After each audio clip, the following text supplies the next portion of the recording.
有一个90年的女生呢，她特别想不明白一件事儿，就是为什么她自己看不上的那种男生，居然能够找到比自己条件更好的女生。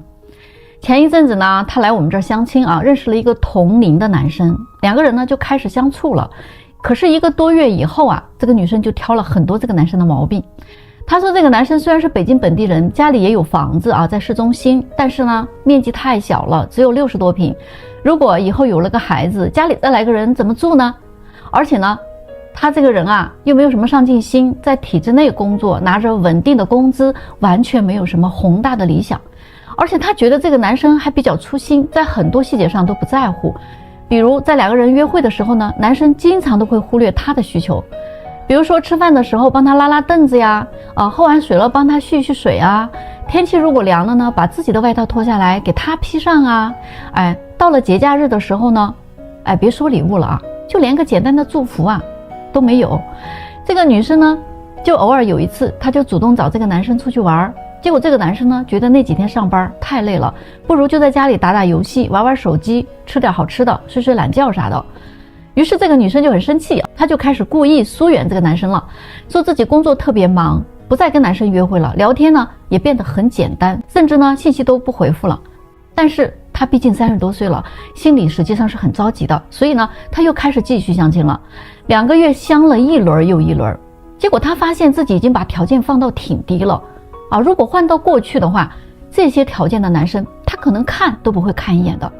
但是呢即便是她降低了，她也很难找到合心意的人。不是这个不好，就是那个不够大部分的条件还不如那个90的男生。于是她就想着，要不然就再跟那个男生联系联系吧。于是呢她就主动给那个男生发了一条问候的信息过去。结果过了好长的时间，对方才回复她，并且告诉她自己现在已经有女朋友，女朋友是98年的2人呢已经确定了恋爱关系。这回她就有点傻眼了，她就很纳闷怎么这种条件的男生还能找到那么年轻的小姑娘呢？她特别不理解，难道现在的95后择偶都不看条件了吗？其实有很多的男生女生年龄大了，剩下来了，对象找得非常的费劲，其实就是因为他们不明白一个道理，找对象不要要求对方每一项都很完美。比如说他的身高、学历、经济条件、原生家庭、性格、三观，这几个点当中，只要他满足了3、4个点就已经非常好了。并且你既要求了硬件条件，你还要要求软件条件，什么性格得好啦，情商要高啦要会疼人啦，会付出啦。哪有那么多完美的人呢？大家来说一说，如果人家都已经这么完美了，他还能变成剩男剩女吗？姐弟恋真的很香吗？今天我这来了2个闺蜜都是35、6岁的未婚女人，其中一个呢说自己已经有男朋友了，今天是陪闺蜜过来咨询一下的。她的闺蜜说自己比较迷茫，毕竟到了这个年龄段还没有结婚，有点尴尬，家里边介绍的条件呢又很一般，她看不上，条件她看得上的呢又对她不感兴趣。现在她就觉得自己应该是不是把条件放宽一些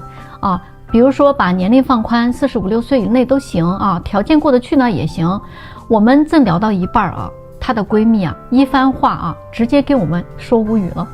今天我就不做任何的评价，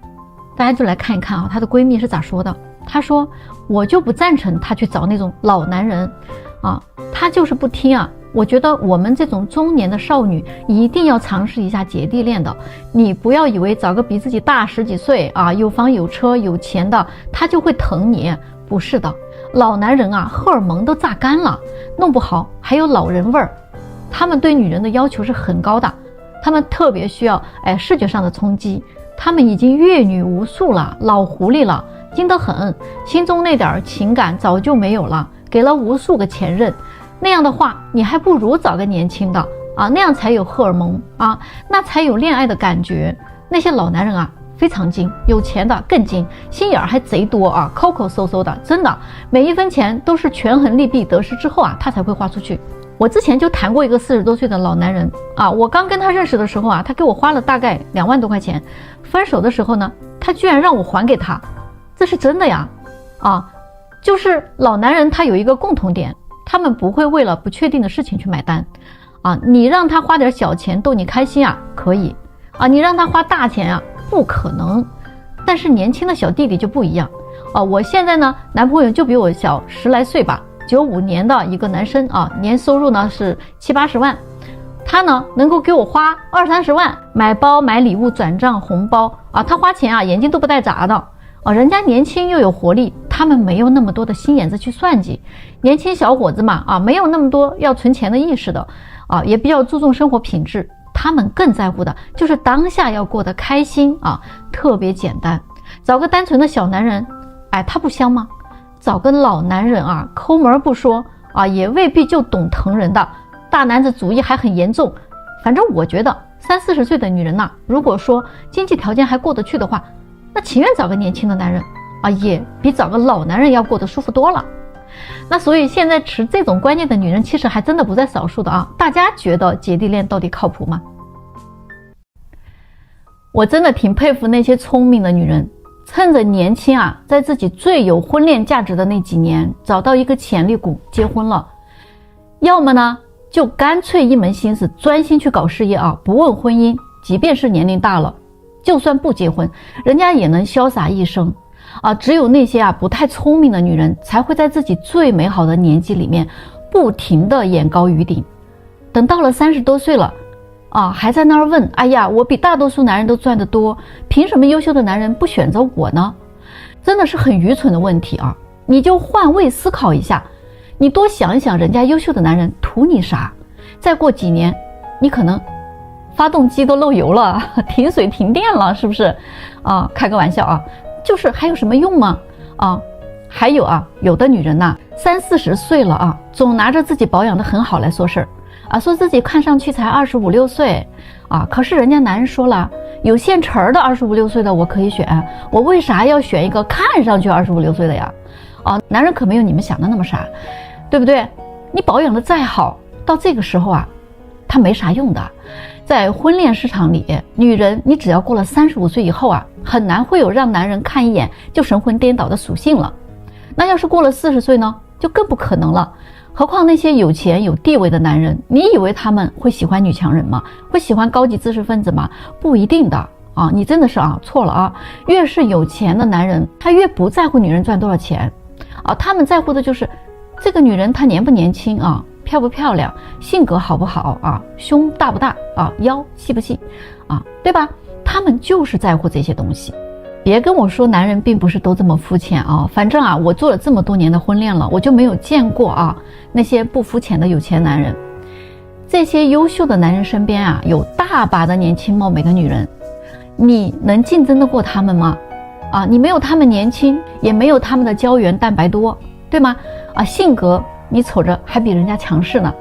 那娶你回家，你赚的钱你可能给家里花吗？你不也说了吗？男人不能花女人的钱呀。那你挣的那么多的钱，在优秀的男人眼里，那意义又是什么？35岁以上收入比较高的女性，其实你还真的不太适合结婚了。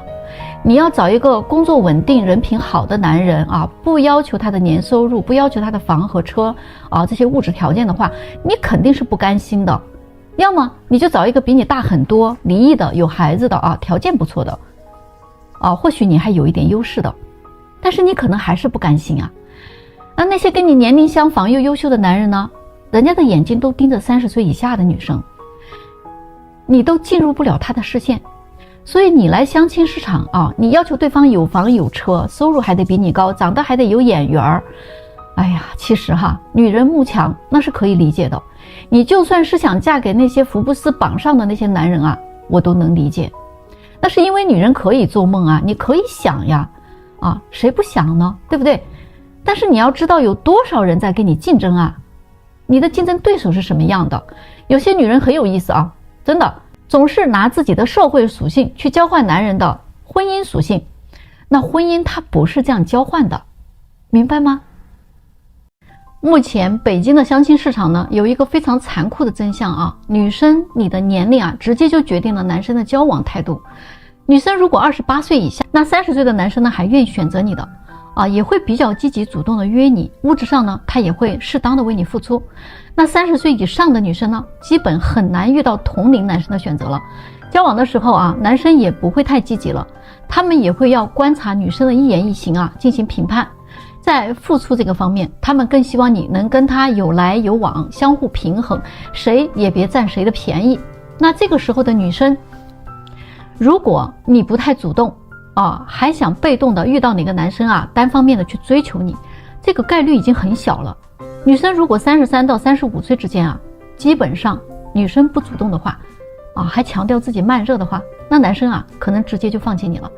约会呢都是非常现实的，比如说先约个不花钱的地方见一下觉得还行呢就去吃个饭，没眼缘或者没感觉直接就找借口走人了，连杯奶茶都不会给你买。要是女生大于35岁，那恐怕不管你主不主动，男生都提不起多大的兴趣了。估计就算你很主动，恐怕都没戏。你们说对吗？来评论区聊一聊吧。最近呢，有一个大厂的高管问了我一个问题，他说为什么现在在北京年入100万的男生在相亲市场还经常会被瞧不起？难道现在的人都这么有钱了吗？今天我就来给他分析一下其实就是3个原因。首先呢，年入100万不管是放在现在的哪个城市都是很牛了，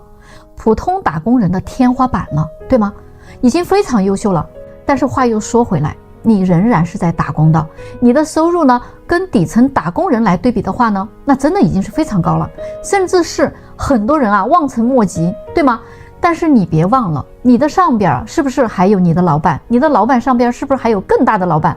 那这些人的财富和收入，那是你的几十倍，甚至是上千倍、上万倍。所以呢，你根本就没有触碰到财富的门槛儿，可能也就刚刚及格线。所以呢，要是只说财富的话你的路还很远很远。而在北京呢，集中了全国各地的顶级公司和有钱人，所以可能咱们也就是那沧海一粟了。你从财富上来讲呢，确实你拼不过那些人的。那么从第二点来讲，从你们的这个择偶要求来看也是挺拧巴的。大部分年入100万的男人呢，在择偶的时候方向都是长相漂亮的姑娘，如果颜值太普通似乎是配不上她的优秀的。你肯定不甘心娶个普通长相的女生，毕竟自己已经这么优秀了，但是你的要求往往跟你的老板是一样的，你想过吗？很简单，举个例子，假设你们部门来了一个特别漂亮的女生，你肯定喜欢，但是你的老板可能也很喜欢她。这个时候，如果你跟你的老板都是单身的话，那在财富的面前估计这个漂亮的女生就更会倾向于选择你的老板了。这个就是女人的慕强心理，哪怕你比你的老板帅也没啥用。第三点就是，你明知道自己没有那些老板有竞争力，你也明明知道美女都不好追求，但是你仍然不放弃自己的想法，一直在高不成低不就的状态下徘徊。总之呢，幻想着能遇到那个不贪慕虚荣的美女来到你身边。所以我说过穷男人知道自己穷，所以他不奢望，他们娶个普通女人早早结婚了。高层的男人呢，他们自己知道自己很抢手，有大把的女人可以选择，如果想结婚，那也可以早早结婚了。而就是这个上不上下不下的人是最难找的。女人也是一样丑女人都不挑，是个男人差不多就可以嫁。而美女呢，选择面非常的大，想结婚也是很容易的，往往只有那种颜值中等的，他会找不准自己的定位，所以呢，上不上下不下的。所以高不成低不就的，往往就是在中间的这一部分人。所以年薪100万的你给自己设立的竞争者是谁，决定了你的胜负。所以说呢，看不起你的女人，也往往就是那些你喜欢的美女。你设立的竞争者呢，是比你自己要强很多很多倍的男人，所以你竞争不过他们。而那些觉得你很好很不错的女人呢，你又看不上他们的。所以在相亲市场，年入100万的男人，你不是被女人看不起，你只是被你自己够不着的女人看不起了。难道不是这样吗？过了35岁的女人呢，如果你是个不婚主义者那你可以直接划走了，不要看我这个视频。但是如果你是一个想要成家的，想找个男人结婚的女人，要听我劝一句不要在相亲的时候跟男生去炫耀这几样东西，否则你真的可能会一辈子嫁不出去的。第一点，去跟男生说你的学历有多高，你的学历再高那对于你来说是一个很大的优势。可是对于男人来讲，他宁愿找一个没上过大学的20多岁的小女孩他都不会去选择一个35岁的博士学历的女人。你说你在这儿炫耀你的学历有什么用呢？第二点就是，你跟男人去说你的家境有多好，一个男人啊，他的骨子里啊，天生的就是有一种保护欲的。你太强大了，对于他来说带来的只有压力。他宁愿选一个家庭背景一般的、长得漂亮的姑娘，他也不想找一个家庭条件非常好但是长得丑的女人。一般来讲啊，一个男人很少有愿意找个强大家庭的女生，然后过着寄人篱下的生活的。第三点就是跟男生啊说你的收入有多高。你的收入再高，那也只能证明你是个优秀的员工嘛，对吧？你的收入再高，也证明了你内在有多强势啊。所以啊，男人他宁愿选一个年轻一些的、收入一般的，但是呢性格比较好的、情绪价值比较高的女生，也不愿意找一个御姐，天天呀得卑躬屈膝的、小心翼翼的伺候着。所以我发现有好多的女人呐，来到相亲市场啊，真的你站错了队的。你炫耀的这几点，男生根本看不上。人家男生来相亲啊，第一看年龄，第二呢看长相，第三是看女孩子能不能提供情绪价值。而几乎所有的女生来相亲市场，首先炫耀的就是自己的学历，然后又炫耀自己的收入，然后还会炫耀自己的家庭条件有多好。而你炫耀的这几点，真的啊是男生不太在意的东西啊。所以女生你来到相亲市场，你不停的炫耀你的这些东西，真的是没有用的。你要再这么炫耀下去啊，你一辈子都嫁不出去。你们说我说对吗？我今年36岁了，为什么生活中人人都夸我优秀，可是我在找对象这件事情上这么受挫呢？那我来跟你说一说啊，36岁的女人，不管你生活中表现得多么优秀，你在婚恋市场上啊，一定会受到非常大的挫折。那是因为啊，你始终认为自己很牛掰啊，是因为你的自我认知不清晰这个状态把你拖到了36岁。为什么这么说呢？因为我刚刚听到你说啊，我虽然已经36岁了，但是我看上去啊也就26岁左右。我虽然是一个月就挣几千块钱，但是我这个工作是很有光环的呀。我虽然年龄大了，但是我心态还很年轻。等等这些问题都说明了你有很大很大的问题，但是你根本啊就不知道自己有问题。你想想，你都36岁了，你心态还跟小姑娘一样，你自己觉得可能吗？如果你不是一直在权衡利弊的话，又怎么会拖到现在还没有结婚呢？如果你跟小姑娘一样简简单单的，你不早就嫁了吗？这个就说明啊，你是一个自视非常高的人，你并没有非常准确的评估自我价值。你自己看你自己的价值，跟这个市场看你的价值是完全不一致的。你的这个表述如果反过来说，你就会发现你的短板有多明显了。比如说，我虽然看起来只有26岁，但是我实际已经36岁了。虽然我的工作很有光环，但是我收入真的很低。这样的自我认知才是一个正确的、清晰的自我认知的。由于你对自己的自我认知不准确啊，所以那么你的定位另一半的时候，你的画像啊绝对不会准确的。由于你觉得自己很完美啊，你认为自己的认知，你对自己的认知是高于这个市场对你的认知的，所以呢，产生的就是一种幻觉，明白吗？你在用这种幻觉啊麻痹你自己。你这个时候觉得自己可以找一个方方面面都很优质的男性啊，但其实这样的男性他根本不找你。我告诉你啊，社会对你的认知是什么呢？大众对于你的评估啊，就是他们看到的就是一个36岁的未婚女人，然后呢，原来眼光非常的高，那现在呢，因为年龄上去了以后，又不想降低眼光，然后呢，她还收入很低，自己呢又没有办法支撑自己的物欲，但是呢，还希望男人来支撑她的物欲，这个可能就是市场对你的评估，所以你在婚恋市场就会屡屡遭受挫败的，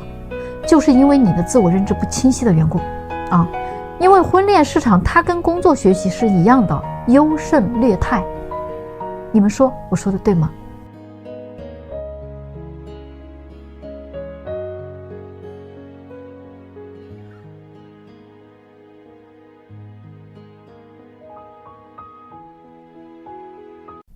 最近有个事儿啊，我挺感触的。在相亲的时候呢，那些主动的女生啊，真的比较吃香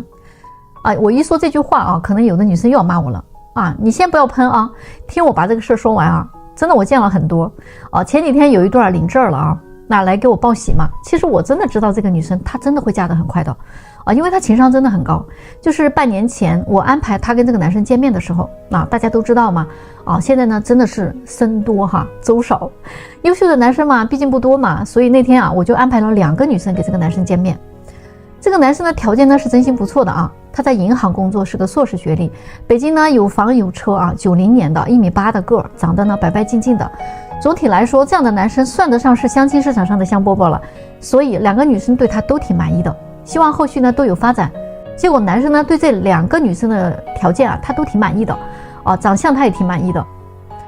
但是当时呢，他有一点分不出伯仲来啊，不知道哪个更好一些，所以他觉得呢，要不然跟这2个女生啊都接触再说啊。那么经过了1个多月接触下来，这个男生啊决定选择其中一个比较积极主动的女生。他说呢，他原本其实内心呢他是有点看好另外那个女生的，但是呢，他说那个女生明显就是个慢热的啊，发个信息真的是要半天才回复啊，每次约他出来都要约讲3次啊，都说自己没时间呀什么的。平时聊天话特别少啊，每次呢还是女生要结束话题。那出来约会呢，从来这个女生不会买单的，她连1瓶矿泉水都不会买啊。送她回家呢，一直就是一副理所当然的样子啊，她连声谢谢都不会说啊。这个男生也给她送过小礼物什么的啊，那这个女孩呢是欣然接受啊，从来不会回馈任何东西。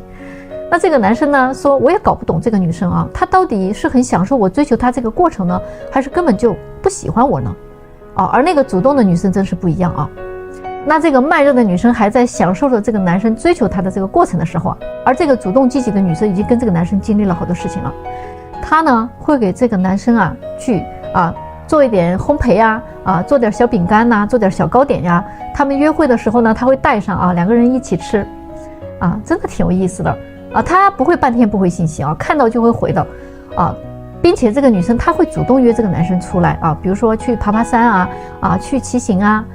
回到家呢，她会主动跟这个男生分享她今天的心情。那这个男生请她吃个饭呢，她一定会请这个男生喝个茶呀，喝个咖啡男生请她看个电影呢，她也会买个奶茶呀买点零食男生给她送的小礼物呢，她一定会回馈一个小心意的。而且这个男生每次送她回家，她都会跟男生说谢谢你送我回家哦，非常开心的一天那这个女生真的很可爱直接就秒杀了那位慢热的。结果你们知道吗？后来我问过这个慢热的，我说你是不是不喜欢这个男生他说没有我挺喜欢的，但是不知道他为什么追着追着就不追了，好像也没什么耐心。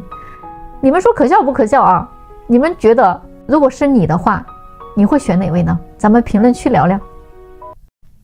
有的女生她是真的不相信我说的话现在在北上广这样的大城市里，优秀的男生真的是被哄抢的。你总觉得我说的太夸张了，是不是想故意制造焦虑甚至我想打压你们？那你真的就是大错特错了。当你还沉浸在你的所谓的矜持里，还陶醉在你所谓的慢热中，那个你中意的男生早就被那些积极主动有眼力的女生给抢走了。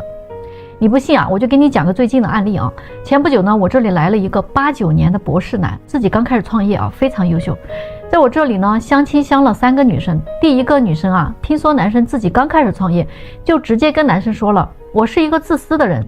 如果未来对方创业有什么风险的话，他是不愿意共同承担的，就算结了婚，他也不愿意一起承担风险。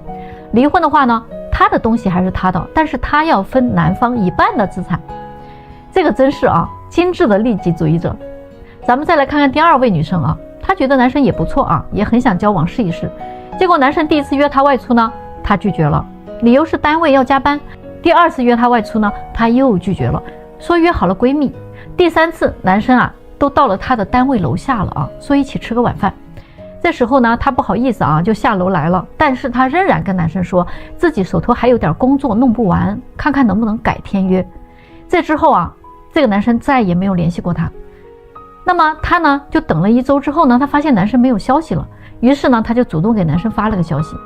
结果发现自己已经被对方删除了。于是呢我就问他，那你是不是根本就不想交往他说不是，只不过呢想考验一下男生对他的兴趣到底有多大另一方面呢也不想让男生觉得自己特别的好追，所以呢就玩了一下欲擒故纵的游戏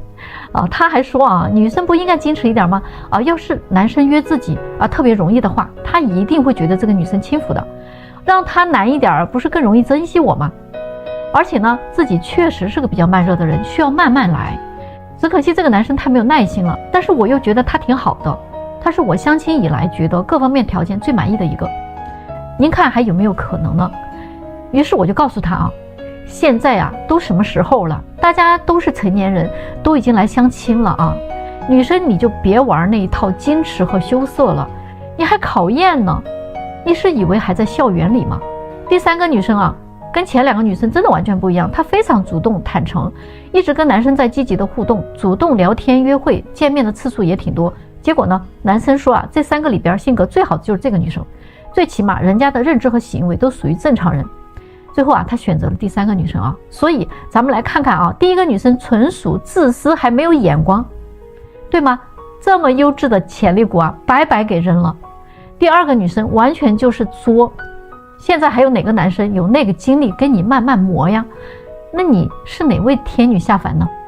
所以啊，你还在左顾右盼的时候，好的男生早就已经跟你擦肩而过了，你们说对不对？现在的男女啊，相处有几个真相啊，是这样的。第一点，如果一个女生她真的爱你，是不会舍得乱花你的钱的，她会为你省钱，甚至啊，她为你花钱啊都可以。而一个不爱你的女生才会肆无忌惮地想着各种办法花你的钱，算计你的钱。第2点，女生们来相亲呢，基本上都是先讲条件的，有的甚至罗列了一大堆的要求啊，但是一旦他们跟男生相处之后呢，就更看感觉了。而男生们来相亲恰恰相反啊，基本没有什么要求啊，没有什么条件，一切就看感觉。但是一旦他们跟女生相处了之后，这个女生能不能娶回家，这个时候他才开始权衡对方的条件了。第3点啊，现在的女生找对象啊，大部分都是在找钱。一个女生的颜值高低，就是她能否跨越阶层的阶梯。没有物质条件的男生，基本上没有相亲的资格了。而男生在找对象的时候呢，还希望找到的是爱情，但他们会发现现在的女生啊，大部分都已经不再需要爱情了。第4点啊，现在的很多女生跟有钱的男人相处啊，就希望跟对方谈感情，甚至呢不惜自己倒贴都可以。而当他们面对没钱男人的时候啊，就跟人家谈钱。第5点呢，男生说我的钱是给你看的啊，不是给你花的，谁认识你2天就拿钱砸你啊，我又不是大冤种。而女生说了，刚认识你都舍不得给我花钱，那以后我就更值不上了呀，所以你不给我花钱就说明了你不爱我，也没有诚意交往的。第6点呢，女生说我都回你信息了，都跟你出来见面了，我已经很主动了啊，那你还想怎么样呢？而男生说了，为啥每次都是我找你聊天，我约你出来啊？只要我不找你，你是绝对不找我的。看来你并没有看上我，那就算了吧，这年头谁还愿意当舔狗啊？第7点啊，大部分的弟弟找姐姐谈恋爱都不是为了结婚的，而大部分的姐姐跟弟弟谈恋爱呢，都希望弟弟能娶自己回家，是不是这样子的呢？如果你觉得还有补充的话，可以到评论区说一说啊。